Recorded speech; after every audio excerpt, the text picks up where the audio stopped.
ஆத்மா வணக்கம் அன்புகளே. சென்ற தடவை கவனத்தை பற்றி சொல்லியிருந்தேன். உலகில் உள்ள பயிற்சிகள் அத்தனையுமே கவனத்தை கூட்டுவதற்காக மட்டும்தான். உங்கள் பறந்து சதா விரிஞ்சி அலைந்து கொண்டிருக்கிற மனதை ஒரு புள்ளியில் நிறுத்த வேண்டும். அது உங்கள் மூச்சின் சுவாசத்தை கவனிக்கலாம், அதில் நிறுத்த ட்ரை பண்ணலாம்.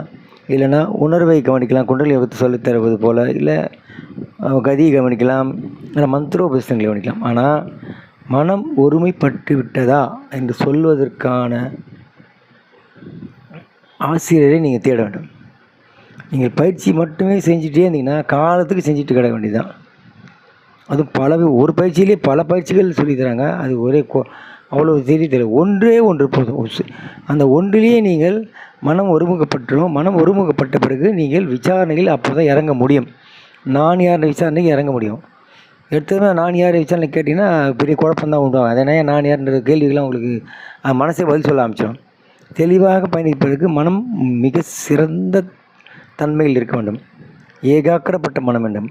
அதற்காக இந்த ஏதோ ஒரு பயிற்சியை நீங்கள் சிறப்பாக செய்ய வேண்டும். செஞ்சுட்டு அப்போ விசாரணையில் இறங்கினீங்கன்னா நான் யார் என்பதை நோக்கிய ஒரு பயணத்தில் நீங்கள் நிச்சயமாக போவீர்கள்.